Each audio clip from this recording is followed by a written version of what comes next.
હવે જમાઈના આશીર્વાદમાં હું વિનંતી કરીશ રમેશભાઈ મોહનભાઈ રામજીયાણી અમદાવાદ આપ આવો અને આ ગામના દરેક પાટીદાર પરિવારને આપ આશીર્વાદ આપશો. આપ નિયાણા છો. રમેશભાઈ મોહનભાઈ રામજીયાણી અમદાવાદ.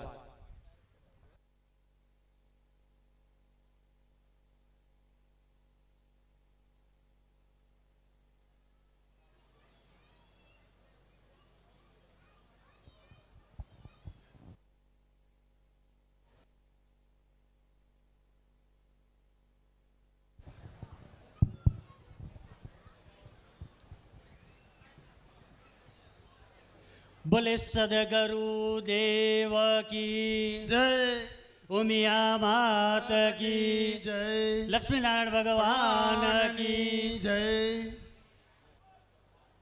સમયની કદાચ મર્યાદા પૂરી થઈ જશે, પણ જેટલા આપણે બેઠા છીએ તો જે કંઈ આપણને મળ્યું છે એના પ્રતિભાવ એ આપવા અમારી ફરજ અને આજે અમારો ધર્મ બને છે. આપણું કર્મ જ્યારે ધર્મ બની જતો હોય ત્યારે એ કૃતિમાં પરિણમે અને કૃતિએ આજે જે કંઈ પ્રવૃત્તિ કરાવી છે આ ગામમાં, અને માધાપર ગામ અને માવિત્ર પરિવાર સૌએ આજે નિયાણાઓને દિલ ખોલીને આપ્યું છે અને લાખેણું આપ્યું છે. પરિવારનો પ્રસંગ હોય, આપણા કુટુંબનો પ્રસંગ હોય તો આપણે માત્ર પરિવારની કે આપણા કુટુંબને દીકરીઓને તેરાવી, પણ જ્યારે ગામનો પ્રસંગ હોય, આ મંદિરની પ્રાણ પ્રતિષ્ઠા જેવો જ્યારે આ પાવન અવસર આપણા આંગણે હોય ત્યારે આખું ગામની બધી દીકરીઓને તેડાવે. અને આજે માધાપર ગામે 412 દીકરીઓને તેડાવી છે, નિયાણીઓને. આપણે માધાપર ગામ અને આપણા માવિત્ર પરિવારને જોરદાર તાલીઓથી વધાવે. 416 નિયાણી. 416. ઓકે, 416 દીકરીઓ.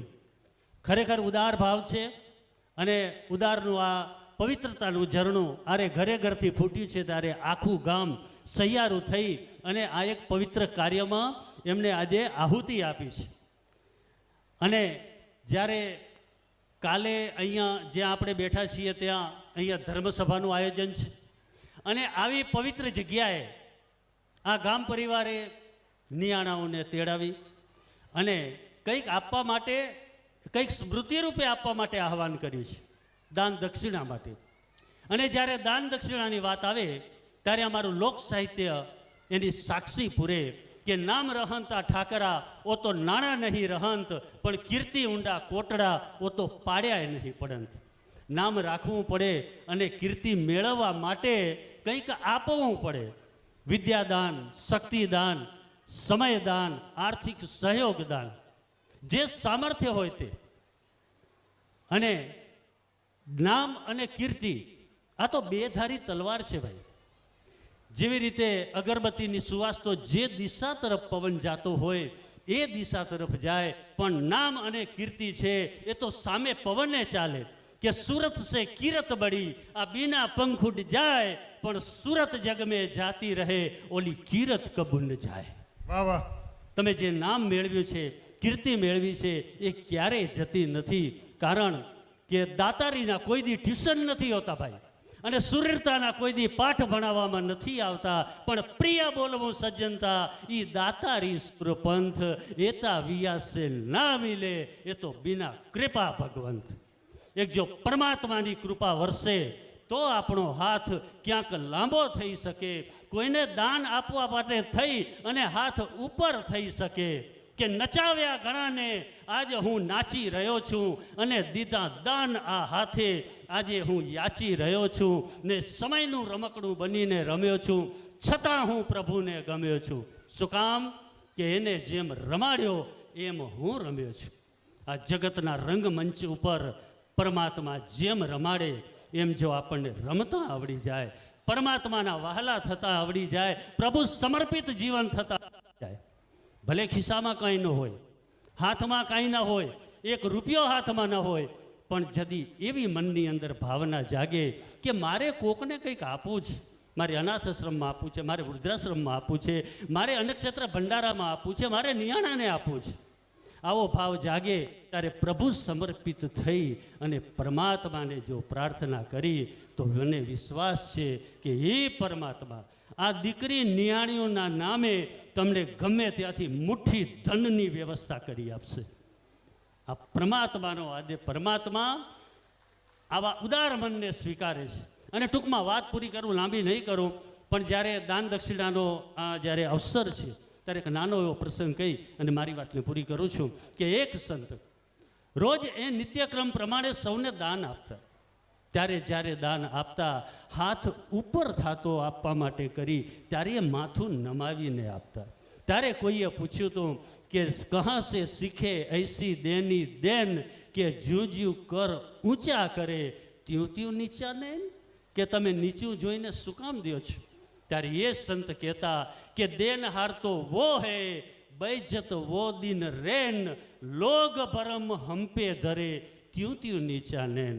કે આપવા વાળો તો મારો પરમાત્મા છે, પણ એ પરમાત્માનું આપેલું જ્યારે હું કોકને આપું છું ત્યારે મારું માથું શરમથી નમી જાય છે.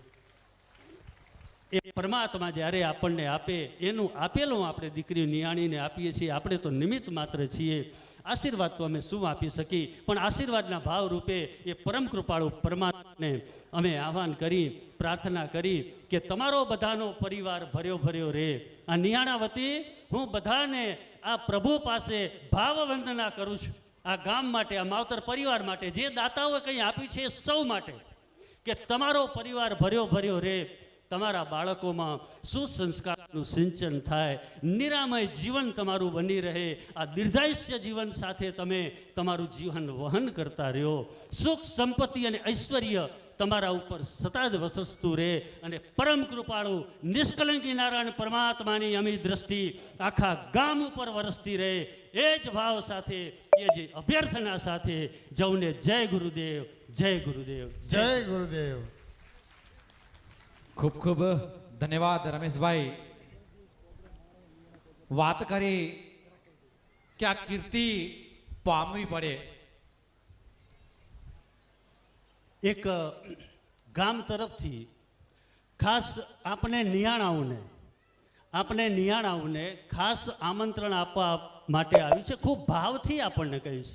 જીવનમાં સમય તો આપણને ખૂટતો જ રહેવાનો, પણ ક્યારેક જીવનમાં કોક અવસર એવો હોય કે જે એક જ વખત થવાનો હોય. કોક અવસર એવો હોય કે જ્યારે આપણને સૌને દીકરીઓ, સખીઓ, આપણી બેન, ભાઈઓ, મિત્રો બધાને મળવાનો ક્યાંક જ મોકો આવતો હોય. આવા પવિત્ર ઉત્સવે ગામનો એક ભાવ છે કે આપણે બધા જ નિયાણા આ 3 દિવસનો કાર્યક્રમ છે એને આપણે પૂરો માણવાનો છે. માણીશું? ચલો હવે એ વાત ઉપર આપણને જેટલી દાન દક્ષિણા અહીંથી આપણા વડીલ પરિવારો આપી છે એના સમર્થન રૂપે બંને હાથ આપણે ઉપર કરી અને તેનો સ્વીકાર કરીશું કે તમારા આપેલા દાનનો, દક્ષિણાનો બધા જ નિયાણા અમે સ્વીકાર કરીએ છીએ. અને હવે બંને હાથ આમ હવામાં ફેલાવી અને આપણે સૌ દાતાઓનું, ગ્રામજનોનું સૌનું આપણે અભિવાદન કરીએ છીએ. બોલે શ્રી ઉમિયા માત કી જય. નમઃ પાર્વતી પતે હર હર હર મહાદેવ.